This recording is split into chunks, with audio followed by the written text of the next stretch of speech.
Padre, santificanos en tu verdad. Cambia nuestra manera de pensar por medio de tu palabra, que nosotros tengamos la humildad, la responsabilidad de escuchar con atención tu palabra y que tu Espíritu Santo haga la obra y que se cumpla el propósito por el cual fue enviada tu palabra, Señor, en cada uno de nosotros. Te lo rogamos, te lo ruego en el nombre de Jesús. Amén, amén. Tome su asiento, amado y amada del Señor. Busque en su Biblia, por favor, en el primer libro de Reyes, en Primera de Reyes, en el Antiguo Testamento, primer libro de Reyes, capítulo 19, versículo 1 en adelante. Primer libro de Reyes, capítulo 19, Primera de Reyes. Muchos dicen Primera de Reyes, pero es primer libro, ¿no? No es la primera carta en el caso del Nuevo Testamento, sino un libro. Primer libro de Reyes, en el capítulo 19, vamos a ver una historia de un profeta de Dios, el profeta Elías.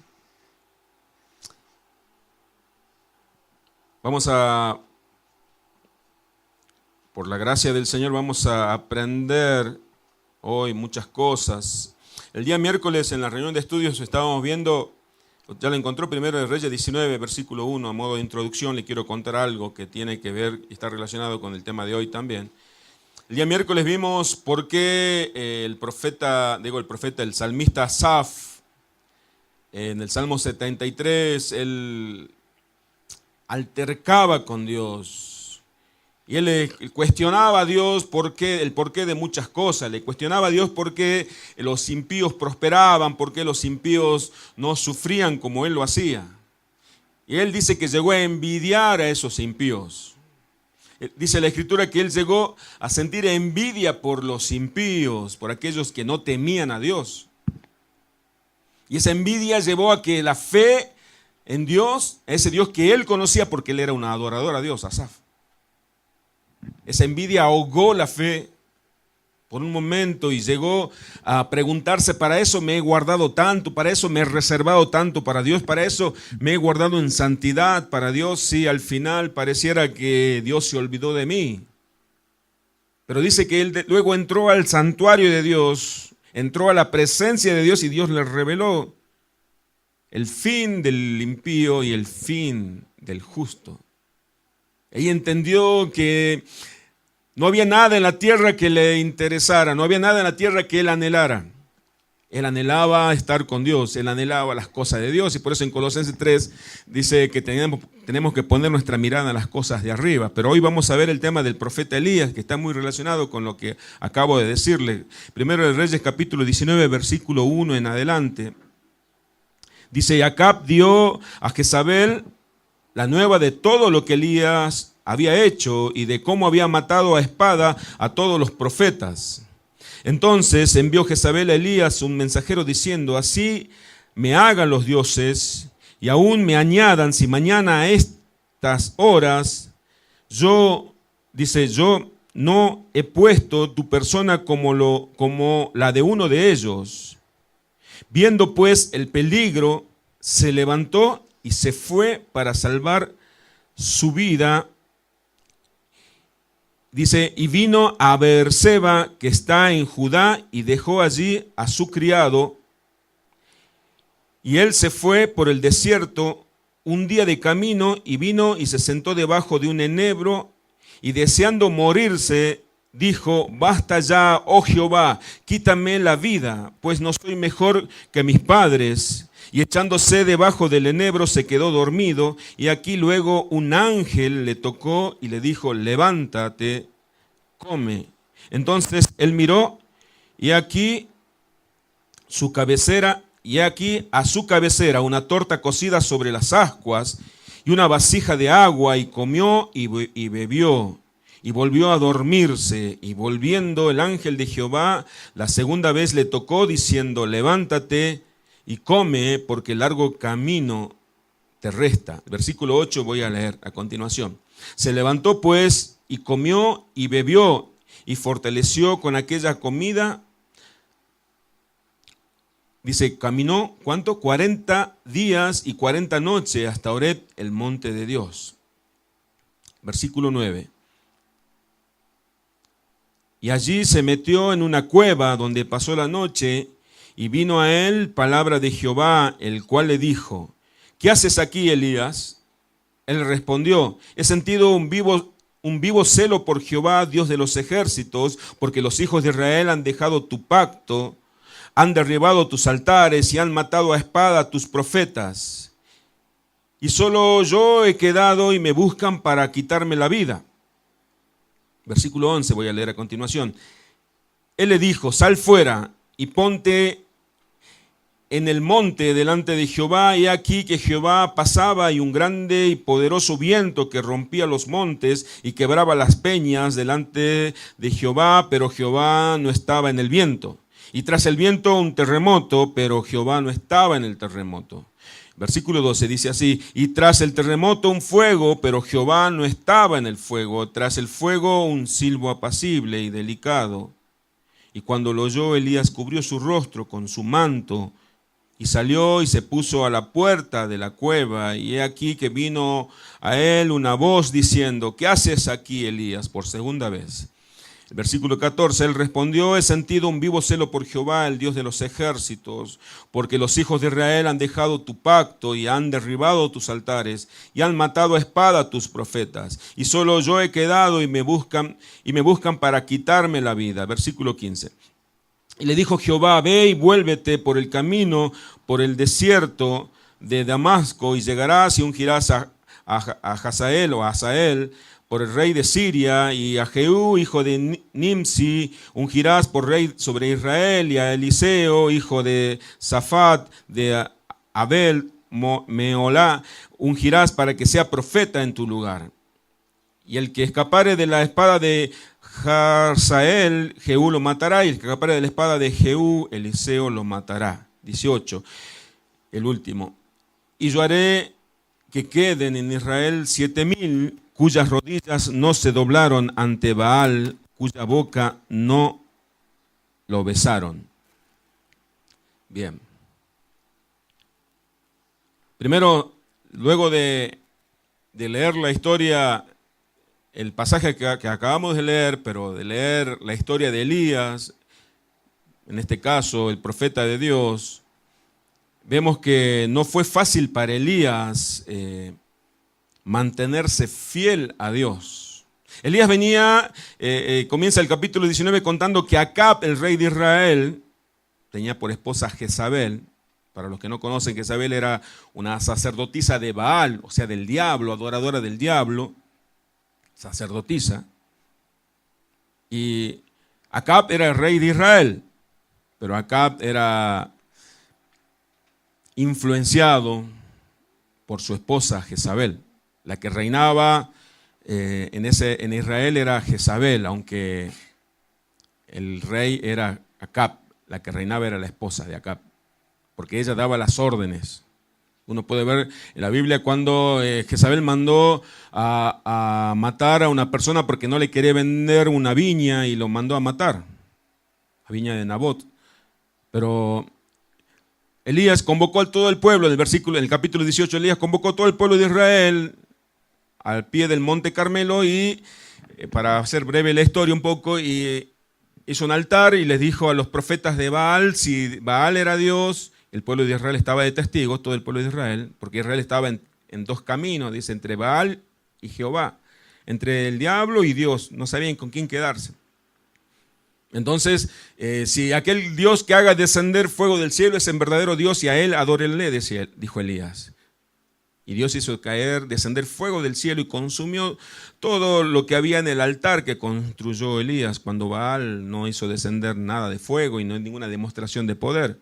Entonces Elías sacó su espada y mató a los 400 profetas que tenía Baal, a los servidores de la reina Jezabel. Bueno, esto fue decirle a Acab, a su esposa, y Jezabel se enojó y mandó un mensajero que le dijera a Elías que iba a matarlo mañana a esta misma hora. Si ella no lo hiciera así, que los dioses la castigaran a ella. No se da cuenta, nos tenemos que dar cuenta de algo, y la Escritura, todo lo que está escrito en la Biblia tiene una enseñanza. Cuando el Espíritu Santo nos revela, entonces podemos extraer muchísimas, múltiples enseñanzas. Una de las enseñanzas que podemos ver es que, ¿por qué Jezabel mandó un mensajero cuando lo quería matar? Si ella verdaderamente lo quería matar, ¿por qué no lo ejecutó simplemente? ¿Por qué le advirtió? ¿Saben por qué? Por tres cosas. Primero, porque ella sabía, el diablo sabe, que nadie tiene autoridad sobre la vida de su siervo, solamente Dios. Ella no iba a poder matarlo a Elías, porque Elías era un siervo de Dios, y la Escritura dice en Isaías 54, 17, que ninguna arma forjada contra un siervo de Dios es eficaz. Es más, Dios va a condenar a toda lengua que se levante, lo va a condenar en juicios, ¿verdad? Entonces, Jezabel, como sierva de Baal, como sierva del diablo, y el diablo sabía que ella no tenía autoridad sobre la vida del profeta Elías. Pero entonces, ¿por qué mandó a avisarle con un mensajero que lo quería matar? ¿Saben por qué? Para producirle miedo. Para producirle miedo, temor. Porque el poder que tiene Satanás sobre la vida de las personas es a través del miedo, de las palabras. Lo desanimó a Elías. ¿Por qué le mandó? Porque Jezabel quería que Elías se alejara de su territorio, se fuera lejos de Israel. Elías, cuando recibió el mensaje de Jezabel, el mensaje ese amenazante de Jezabel, dice que tuvo gran temor y salió con su siervo. El siervo lo dejó en Beerseba, que queda más o menos a 160 kilómetros de Jezreel, donde estaba la reina Jezabel. Salió huyendo. Caminó 160 kilómetros. Imagínense del miedo que tuvo Elías. ¿Alguna vez usted sintió temor? Cuando no sabe dónde ir. ¿Pero por qué sintió temor Elías? Esta es la gran pregunta que nos tenemos que hacer. Vemos que Jezabel no podía matar porque no tenía ninguna autoridad sobre la vida de un siervo de Dios, sobre la vida de un servidor del Señor. Entonces lo atemorizó. Y Elías salió con su siervo y lo dejó en Beerseba como para no comprometerlo al siervo, para que si cuando lo busquen a él no le preguntasen al siervo qué sabes de Elías, y él no sé dónde se fue. Y Elías siguió caminando. Siguió caminando. Caminó un día. Dice el versículo 4, y se fue por el desierto un día de camino. A ver, quiero que se fijen en el versículo 4, vamos.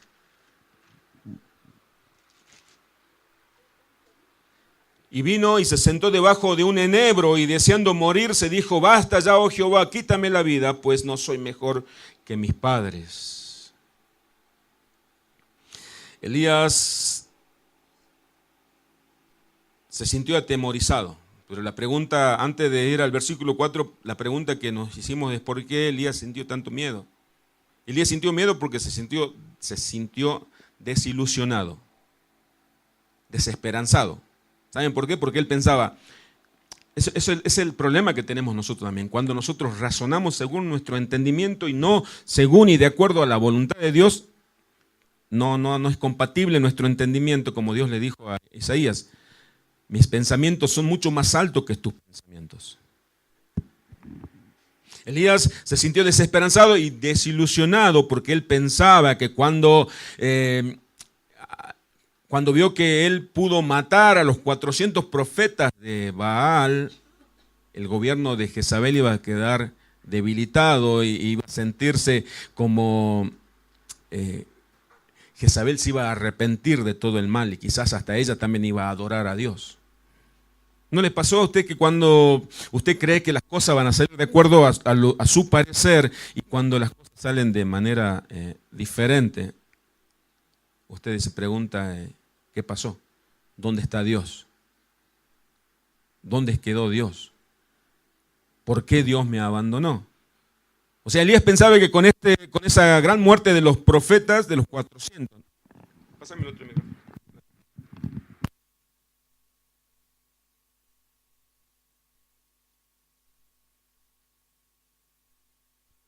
Pensaba que con la muerte de los 400 profetas el gobierno de Jezabel ya estaba a punto de terminar. Pero cuando recibió la amenaza dijo: pero no pasó así. En vez de debilitarse esta mujer, se fortaleció aún más. Se atreve a desafiarme a mí. No tiene temor de Dios. Dios me respaldó con fuego del cielo, pero ella no le importó nada. Entonces se sintió desilusionado, desesperanzado, yo creo hasta abandonado por Dios, y entonces salió. Si Jezabel todavía está de pie, dice que tiene poder suficiente como para matarme, salió huyendo. Dice en el versículo 2 que salió huyendo por su vida. Tuvo temor de su vida, por eso huyó. Porque Elías, así como el mismo Santiago dice, estaba sujeto a pasiones como las nuestras, o sea, era igual que nosotros. Sentía temor, sentía todo lo que sentimos nosotros. Pero en el versículo 4 dice que llegó Elías luego de caminar un día por el desierto, llegó y se sentó bajo un enebro, bajo un arbusto. Dice los estudiosos, que ese enebro, los arbustos, eso eran más o menos de 3 metros de alto, con hojas pequeñas, que no daban gran sombra. Y ahí Elías le confiesa a Dios que quería morirse, que ya no quería vivir. La vida ya para él no tenía sentido.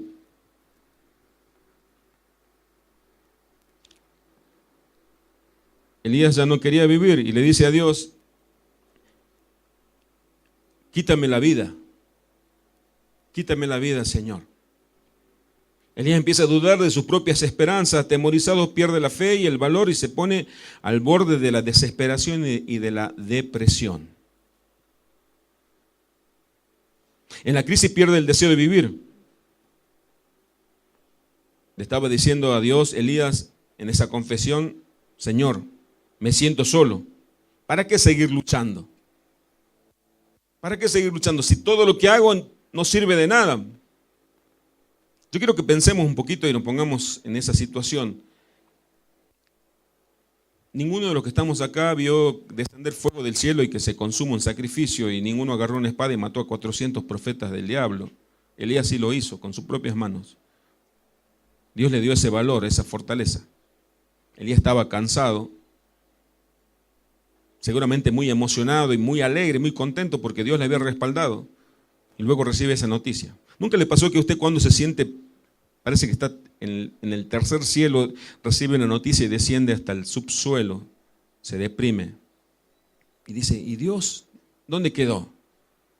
Le llega a decir a Dios, estoy desesperanzado, deprimido, quiero morirme, Señor, no sirvo para nada.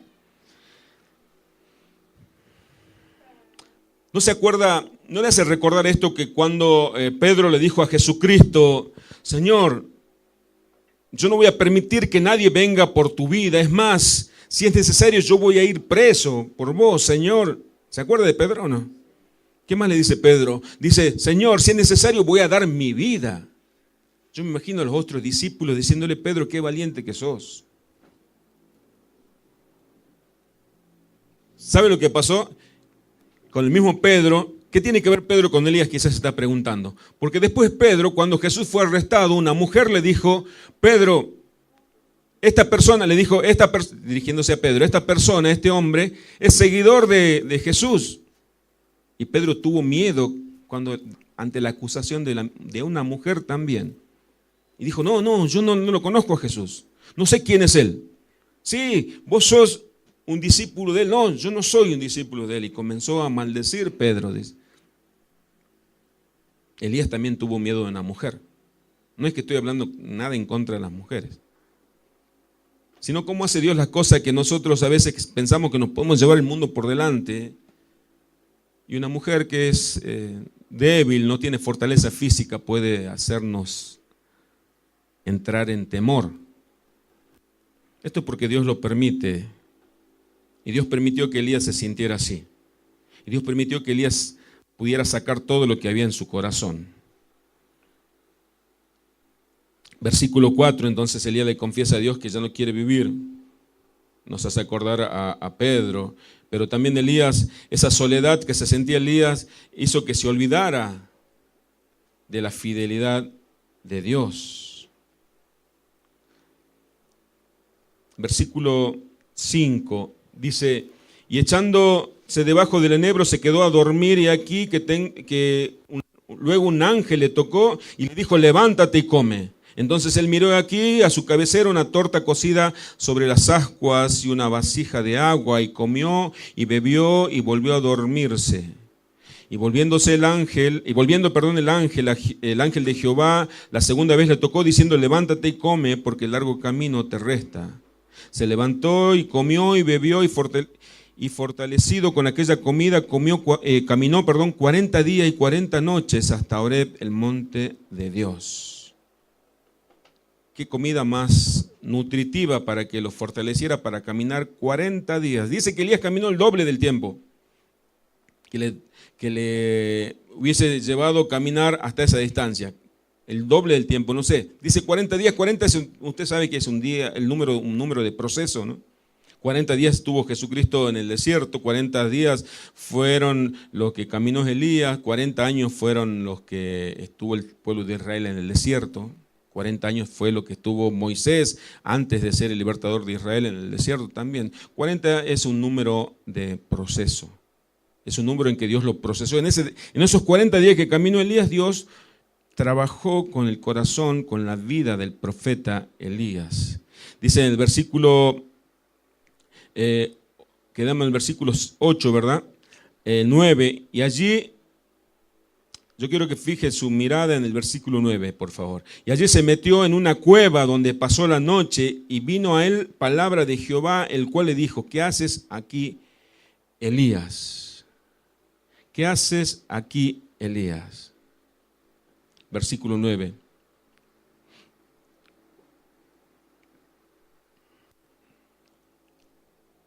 Esa cueva representa algo, esa cueva representa depresión, esa cueva representa falta de fe, esa cueva representa cuando estamos en la debilidad de nuestras fuerzas. Pero observemos algo, que en esa cueva Dios le dice: ¿qué haces? ¿Cómo le dice? ¿Qué haces aquí? Dice, ¿verdad? No dice ¿qué haces allí? Se dice ¿qué haces aquí, Elías? Quiere decir que Dios estaba allí, en la cueva también con Elías. Eso quiere decir que cuando estamos nosotros, como Elías, nadie está exento de deprimirse, quiero decirles. Ni por más hombre de Dios que sea, ni por más fortaleza crea que usted tiene, cuando Dios nos lleva por un proceso podemos sentirnos en una cueva también. Pero tenemos que tener la seguridad. Yo quiero que preste mucha atención en esto. Yo quiero que tenga la seguridad que no importa en el estado en que nosotros nos encontremos, Dios nunca nos va a abandonar. Porque Dios le dijo a Elías: ¿qué haces aquí, Elías, en esta cueva? Esa pregunta Dios nos hace a nosotros también: ¿qué haces en esta situación? Cuando nosotros fuimos llamados para estar en otro lugar, en otras funciones, y nos dice: ¿qué haces aquí? ¿Qué haces aquí si no te llamé para esto? ¿Qué haces metido en esta cueva, Elías, si te llamé para que seas mis profetas a las naciones? Para que anuncies mi voluntad y mi voz a los que no me conocen. ¿Qué haces aquí deprimido, Elías? Le estaba diciendo. ¿Qué haces aquí desesperanzado, Elías? Me sorprendió porque no dice ¿qué haces allí? Allí es cuando está fuera.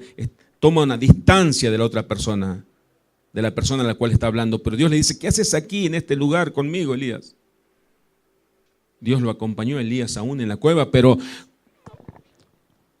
en el versículo 10 dice: y respondió: he sentido un vivo celo por Jehová, Dios de los ejércitos, porque los hijos de Israel han dejado tu pacto y han derribado tus altares y han matado a espada a tus profetas. Solo yo he quedado y me buscan para quitarme la vida. Elías, la respuesta que le da Elías a Dios es: Señor, yo te amo con todo mi corazón, he sentido un vivo celo, yo te he servido con toda devoción, Señor, pero los hijos de Israel han quebrado tu pacto, son infieles. Señor, ¿no te das cuenta que estamos perdiendo esta batalla porque mataron a todos tus profetas, solamente yo he quedado? Elías le está diciendo a Dios: Dios, se nos está yendo las cosas de las manos, estamos perdiendo esta batalla, esta guerra. ¿Nunca sintió que a veces usted está perdiendo y que el mundo va ganando? ¿Nunca se sintió usted a veces que el diablo está ganando y usted se siente como un perdedor, aunque le cuesta confesar, pero lo siente en su corazón? Que los del mundo son más fuertes, que los que vienen de parte del diablo son más poderosos que nosotros. Elías le está diciendo eso a Dios. Señor, yo he sido fiel, no entiendo qué pasó. Los israelitas son todos infieles porque rompieron el pacto que hiciste con ellos. Están matando a los profetas, yo soy el único que me escapé. Dios nunca discute con nadie, Dios no discutió con Elías. Dios no se puso a darle explicaciones a Elías. Así como a Job tampoco le dio explicaciones, sino a Job Dios le mostró todo lo que él hizo y le dijo, ¿dónde estaba cuando yo hice toda la creación, cuando he creado todo lo que existe? Y Job se sintió que no era nadie a comparación de Dios. Acá Dios tampoco discute con Elías. ¿Saben que el problema está en nosotros, en los padres a veces? Que sirva como ejemplo esta comparación. El problema está en que nosotros a veces discutimos con nuestros hijos, más cuando son hijos pequeños, ¿no? Y nos ponemos a discutir, no, lo que pasa, y le comencemos a dar explicaciones. Cuando la Biblia vemos que un padre nunca discute con los hijos, el padre da órdenes a los hijos y el hijo tiene que obedecer. Yo veo ahora padres hasta que negocian con los hijos. ¿Qué te parece? Bueno, no te compro esto, pero te compro aquello. ¿Está bien? Sí. Elías le dice a Dios, lo que pasa es que Israel son todos infieles, yo soy el único fiel y el único profeta tuyo que he quedado, así que cuídame, le está diciendo. La autocompasión no es una buena consejera. Voy a repetir, la autocompasión no es una buena consejera. La autocompasión no viene de Dios. Nos imaginemos si nuestro Salvador hubiera tenido ese sentimiento de autocompasión. Cuando el Padre le reveló que que él debía morir, pero antes de morir ser humillado, azotado. Nos imaginemos al Señor Jesús siendo autocompasivo, sintiendo compasión por él mismo. Pobre de mí, Padre, ¿qué hice yo para merecer esto? ¿Qué hice yo para merecer esto? Yo no hice nada. Todos son pecadores, pero yo no. ¿Por qué tengo que morir yo? La autocompasión no viene de parte de Dios. Aunque a todos nos gusta la autocompasión. Aunque a todos nos gusta que nos digan pobrecito de vos. Y que nos pasen la manito por la cabeza, pobrecito. Yo muchas veces esperé que Dios me diga pobrecito de mi hijo. ¿Sabe lo que le dice Dios a Elías? Elías, salí de acá, salí de la cueva. ¿Por qué Dios le dijo a Elías salí de la cueva? Dios estaba con Elías en la cueva, pero le dijo también salí de acá. Dios no lo abandonó. Vemos la fidelidad de Dios. Pero también Dios le amó tanto a Elías que no lo abandonó cuando él se metió en la cueva. Ahora le hago personal para usted. Dios no te va a abandonar cuando estés en una cueva, porque te ama mucho. Amén. Pero como te ama tanto, no te va a dejar en esa cueva. Le dijo, salí de esa cueva. ¿Pero por qué le sacó Dios a Elías de esa cueva de la depresión? Porque le quería hablar. Dios nos va a acompañar en esa cueva de la depresión, pero no vamos a poder oír su voz en nuestro espíritu. Porque estamos encerrados en esa autocompasión, en esa cueva de autocompasión, que no es el propósito de Dios, ni es voluntad de Dios que estemos ahí, pero Dios no nos va a abandonar, porque Él prometió, lo que Él promete no deja de cumplirlo. Y cuando lo saca de la cueva, dice que muestra primero un gran viento que destruye las peñas y las rocas, un gran viento. Y Elías habrá dicho, aquí está Dios. Usted conoce la historia, muchas veces habrá escuchado predicaciones de esta. Y Dios no estaba allí. Después hizo un terremoto que sacudió todo, tampoco Dios estaba en ese terremoto. Después un gran fuego, un incendio que consumía todo y Dios no estaba en ese incendio. Dios le estaba enseñando al profeta, a su profeta Elías. Y cuando dice que vino un silbo apacible, en otra versión dice un suave susurro, Dios allí estaba y Elías se cubrió el rostro y Dios le habló. ¿Saben qué le quiso enseñar Elías, Dios? Elías, no pensé que yo siempre me voy a manifestar de la misma forma. A veces nosotros esperamos que Dios haga algo en nuestra vida y que venga y que consuma con fuego a todos nuestros enemigos. No, dice Dios. O que se sacudan los cimientos. Generalmente en las iglesias pentecostales ocurre eso, ¿no? Si piensa que si no se sacude los cimientos y no sacude y no caen las personas, Dios no está ahí. No, dice Dios. ¿Por qué tengo que hacerlo? En el incendio tampoco estaba, sin el silbo apacible. Dios le estaba diciendo a Elías, yo hago las cosas como yo quiero. A pesar de que no ves nada extravagante o llamativo, yo estoy haciendo, yo estoy obrando. Porque en el versículo 18, ¿qué dice? Dios le dice, yo me he reservado 7,000 que no han doblado sus rodillas aún a Baal, ni han besado su mano. Dios le estaba diciendo a Elías, Elías, pareciera que no estoy haciendo nada, pero nada se me escapa de las manos. Hermanos, yo creo que la iglesia, estoy convencido que la iglesia tiene que conocer, estudiar la Escritura. Hay una doctrina en la teología que se llama la doctrina de la providencia divina. La providencia divina dice que Dios preparó todo de antemano. Dios no es un Dios improvisado como Elías quizás pensó, que Dios va haciendo las cosas según en la marcha, según cómo se va dando las cosas, que depende mucho de lo que nosotros hagamos para que Él haga. La providencia dice que Dios preestableció y diseñó y orquestó todo de antemano a favor de la iglesia y para la gloria suya. Por ejemplo, cuando Israel cruzó por ese mar rojo que se abrió y dice que Israel cruzó en seco, pero dice, esto científicamente está comprobado que ese mar rojo hay como un puente, un camino, una montaña interna debajo de ese mar. Cuando se abrió el mar quedó como un camino ya diseñado para que cruzaran del otro lado. Eso lo hizo Dios. Yo me imagino a Dios cuando estaba creando el mundo, dijo acá va a ser el mar rojo y acá voy a hacer un camino como una montaña, un camino que esté por sobre el nivel del fondo del mar, porque por acá va a pasar mi pueblo después que sea liberado por Moisés.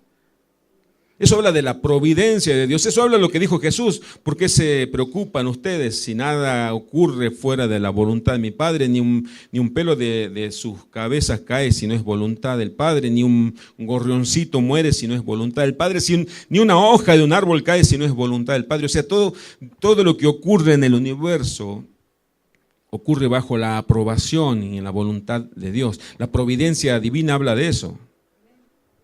Pero Elías parece que se olvidó de eso, como ser humano que era y como nosotros nos olvidamos. A veces no conocemos mucho de la Biblia, pero nos olvidamos. En los momentos difíciles pareciera que se borra toda la información y todo el conocimiento, pero aquí tenemos que entender que está el Espíritu de Dios en nosotros para recordarnos todas estas cosas, como dijo Jesús.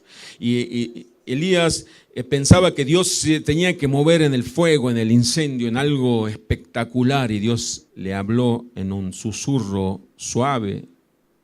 Yo tengo el control, aunque no veas nada con tus ojos, pero Dios sigue teniendo el control de todo.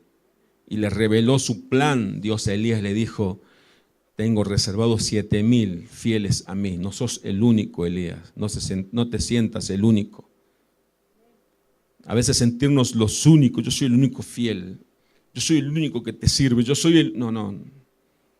Jesucristo dijo, Él puede levantar adoradores, hijos de Abraham, aún de las piedras.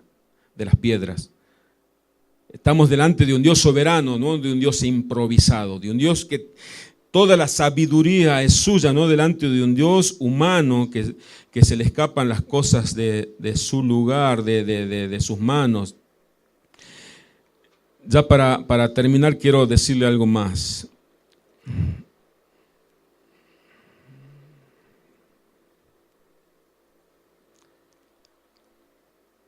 Que vivir por fe no es fácil, pero es lo mejor. Voy a repetir, vivir por fe no es fácil. Vivir por fe, ¿qué es vivir por fe? Vivir creyéndole a Dios siempre. Pero vivir por fe no significa que yo tengo fe para que Dios me ayude en los momentos difíciles. No. Vivir por fe es defender la fe que tenemos en Dios. que nada ni nadie nos haga cambiar en lo que nosotros creemos. Vivir por fe no se trata de los domingos solamente, como a veces nosotros pensamos los cristianos. Que me acuerdo de Dios los domingos, de sábado a sábado no me acuerdo de Dios. Dios está con nosotros siempre. Vivir por fe es difícil. No te sientas desilusionado ni desesperanzado porque las cosas no se están dando conforme a nuestro parecer. Esta conclusión podemos sacar de lo que acabamos de leer. En una oportunidad Pablo le dice a Timoteo, el fundamento de Dios está firme, teniendo este sello. El Señor conoce los que son suyos y todo aquel que invoque el nombre del Señor apártese de la iniquidad. En un momento difícil de Timoteo, Pablo le recuerda a Timoteo, la iglesia del Señor no está endeble ni está tambaleante. La iglesia, el fundamento de Dios está firme, porque Dios sabe quiénes son suyos. Dios sabe quiénes son los que le pertenecen a Él. A veces nosotros pensamos, yo como pastor a veces digo, los hermanos están... No, después recuerdo lo que dice el Señor, dice, yo edificaré mi iglesia, dijo Jesús. La iglesia es suya, está firme. Aunque nuestra mirada, nuestra percepción, nuestro juicio pareciera que dicen otra cosa. La iglesia del Señor está firme. El Señor conoce quiénes son los que le pertenecen. Eso nos tiene que recordar cuando a Jesús le seguía una multitud y Jesús le comenzó a hablar de doctrina. Le dijo, el que quiera seguirme, que coma mi sangre y beba mi sangre. Y se escandalizaron y se fueron. Yo me imagino como un pastor que diría eso, no te vayan hermanos, quédense, voy a cambiar el mensaje. Jesús dejó que se fueran porque Él sabía quién creía en Él verdaderamente. No nos sintamos desilusionados pensando que Dios no conoce las cosas, ni es un Dios insensible. No te olvides que Dios es un Dios soberano, nada sucede en el universo fuera de su voluntad, que aunque nuestra percepción te diga todo lo contrario, el Señor sigue teniendo el control. Hoy el Señor yo siento que cuando preparaba este mensaje que el Señor estaba diciéndonos a nosotros que Él no nos abandonó, Él no te abandonó. Dios le está diciendo a alguien por medio de su palabra. Pero te está diciendo también salir de la cueva. Salir de esa cueva porque hasta que no salgas de esa cueva no vas a poder ver, ni vas a poder percibir, ni vas a poder oír la voz de Dios. Quizás tal vez pensaste que que Dios no estaba porque no viste nada llamativo. A veces pensamos, y eso tenemos que transformar nuestra manera de pensar. A veces pensamos que Dios no está haciendo nada porque no vemos nada espectacular. No se sacudieron los cimientos, ni corrió un fuerte viento, ni escuchamos una voz audible, ni vimos a un profeta que nos diga así es el Señor, y no nos hablaron. Tenemos un Dios soberano que lo que promete lo cumple, lo hace. Y aun cuando no percibamos nada con nuestros sentidos, tenemos que creer que Él está. Recordemos lo que dice la Escritura respecto a la fe. La fe es la certeza de lo que se espera, la convicción de lo que no se ve. Y Dios premia y recompensa la fe. Él no te va a abandonar, la otra enseñanza que sacamos. Él te espera. Le esperó a Elías cuando estaba cansado, le dijo que durmiera lo que tenga que dormir porque estaba agotado, lo esperó y lo levantó 2 veces el ángel y nunca lo dejó de sustentar, porque dice que le cocinó una torta cocida en ascua sobre piedras calientes, le dio un vaso de agua para que bebiera. Eso habla de la provisión, que el que te sustenta es Dios. Cuando pensamos que todos se fueron, que todos nos abandonaron, Dios nunca nos va a abandonar. Esa provisión habla de la providencia divina, habla del cuidado que Dios tiene de cada uno de nosotros.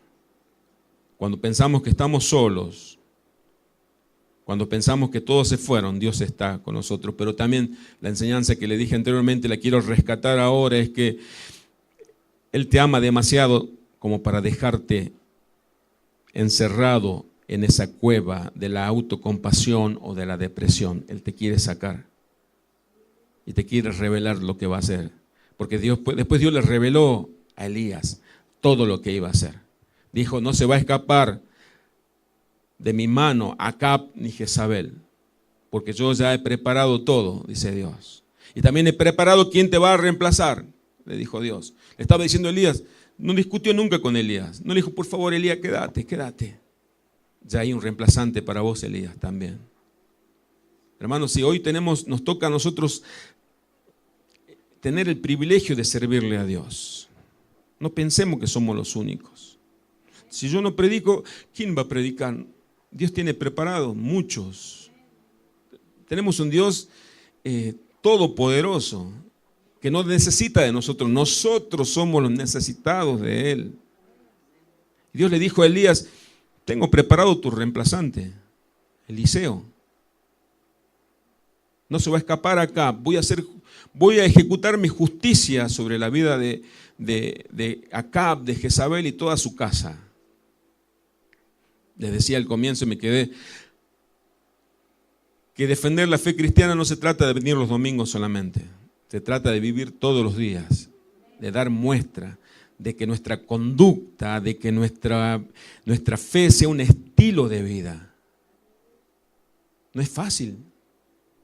A Elías no le fue fácil. Elías tuvo que andar caminando por los desiertos, sufriendo tantas contradicciones, sufriendo tantas calumnias, tantas injusticias. Y lo mismo pasó con los mártires del Nuevo Testamento. Los mártires de la iglesia sufrieron muchísimo por defender su fe. Nosotros pensamos a veces que todo cambió y que el vivir la vida cristiana es algo muy fácil, pero tenemos que entender que Dios nunca nos va a abandonar y Dios jamás va a poner un peso que nosotros no podamos sobrellevar. Que Dios siempre va a estar con nosotros. Vivamos una vida cristiana no tibia, sino comprometida con el Señor, así como vivió Elías, comprometido con el Señor. Con vivo celo le sirvió el Señor. No vivamos una vida cristiana pensando que Dios está solamente los domingos encerrado en las cuatro paredes. Yo digo, a veces pensamos que Dios está encerrado en las cuatro paredes y cuando nos vamos los domingos Dios queda aquí encerrado en este salón y el próximo domingo venimos y lo volvemos a ver a Dios y volvemos a abrir la Biblia. Dios está siempre con nosotros. Los ojos de Él están atentos a todo lo que nosotros hacemos. Amén.